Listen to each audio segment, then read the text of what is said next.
मने रउआ के चिकन चिकन देखी ना तो रूखर करे के मन कर देला का करी लइके न बनी कोड़े के मन करता। तो कुछ सामान ना किने ना फल आइल ना फूल आइल कुछ काले जो नमष्टमी है हमारा कपड़ा किने के बाकी बढ़िया तनी साड़ी किनती अब बाजी हां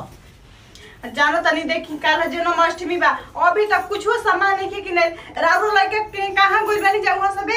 सबे किन के अभी तक नहीं देला लोगो से बस जाके ले आई। अरे भाई हम पुरान आदमी एजा बैठल बानी लइका कहीं उपाये में गइल होई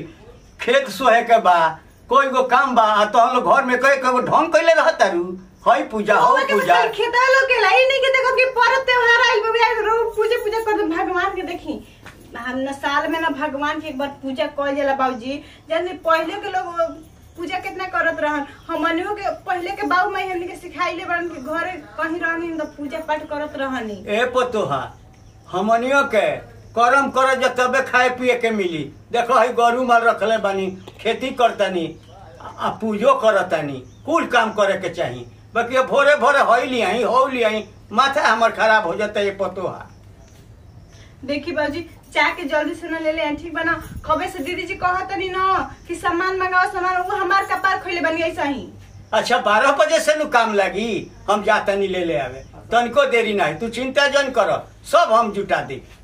ठीक बजाई ठीक बा हाँ, आई खाना ना खा ली हम खाना अब हम सामान लेके आई तबे खाई काहे कि तोहन लोग के पूरा कर दी। ठीक बजाई जल्दी आई लेकिन हम जातनी चले भाई बुझाता कि पतोहा के लिए आई के पड़ी ना ते कहे गइलो उझकू ने कइले बालो चलो अब बाजार ले आई सामान अबे लोग के देखो हो छोटकी के तनिको ना बुझाला कि तनी दीदी संगे तनी कारवादी मान तनी खय के भना लगा बनता बाकी तो सर्व सबुनिया कहीं में ना आवेला आ तन की बाहर झरना दी त ना वो अपने भर बाहर झर जा अब का करी हम बोड़ बानी जेठ मन तो दुगो काम बेसी कर दे तो देह घट जाई हो का हो जाई पर त्योहार के दिन बटे आदमी कह दिया तो घटियन ना भगवान के बात होला घर में झाड़ू उड़ू लग जाला दुआरा बस साफ लागत है बार मने रउआ के चिकन चिकन देखी ना तो रूखर करे के मन कर देला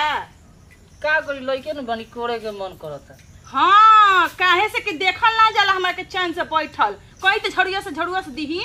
ई अब का कहते झड़ुआ से दिही झड़ुआ से देखत तनी कि परत के दिन बटे आदमी 3 हाली बाहर देला सबेले काहे के घरवा करनी जी तो हर तनी बनी कोड़ला से का हो जाई आ घरवा लिप के आई बनी मार छापा उखड़ले बनी कि मैं माटी उखड़ गइल बा तो हम नहीं कि उखड़ले भैया उखड़ले हुई है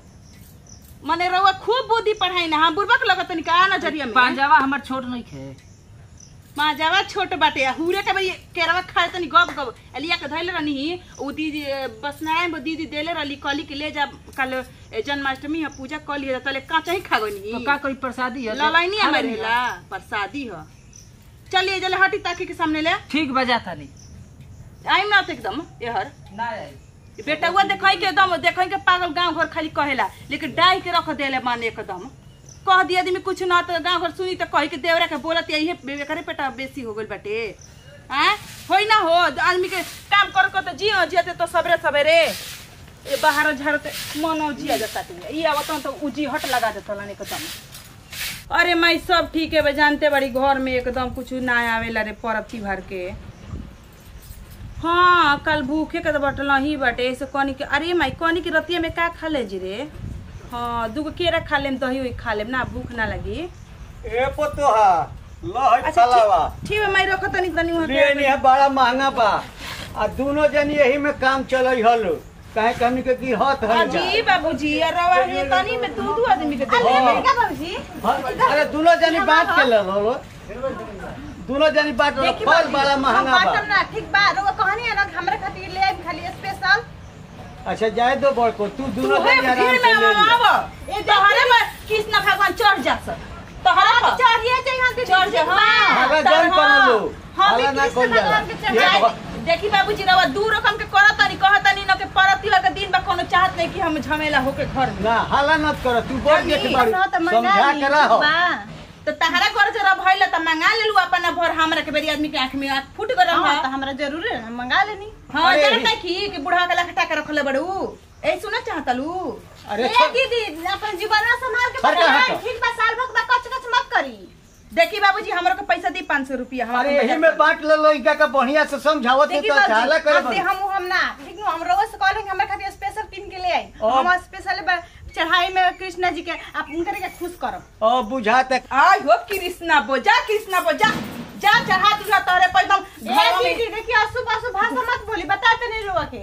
नीमन तारा के बोली कहे देवी माई हो गोल लगत देवी माई तू रास्ता धर तू जा हम की लेम हमार रुपया बा।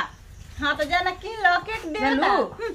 हम उसमें दे वाला नहीं खी। अरे जब हमारा सोझा ऐसे लड़ते उलते तो हम अपने में का करबू दादा। देख ली रहुए देख ली बाबूजी कि के लड़त टुए छोटकी के जुबान बड़ी चलता लेकिन कहत ना रहनी इतना दिन से बर्दाश्त आदमी दिल में कक रखले रहल कि चल आज ले ना काल ले सुधर जी लेके सुधरे मान के नहीं के लेकिन हमरा के ना लिए नी ना कोनो बात के हमारा पूजा अधूरा ना रही। हम पूजा अपन केहू से कलेम केहू से रिंग कर लेके 1500 एकरा से तो बढ़िया हमरा सरहिया में रहतनी तो ठीक लागता। जाई खेते बधारी पर रहतनी जातनी हम जाई हमरा के लगैले बानी। अरे बुद्धि पढ़ावतला बुढ़ऊ तारा के हम जानत नहीं कि तू कितना छहिता हो गेल बड़ा। छोटके पत्ता के जब से मुंह देखला ना तब से तार लागत कि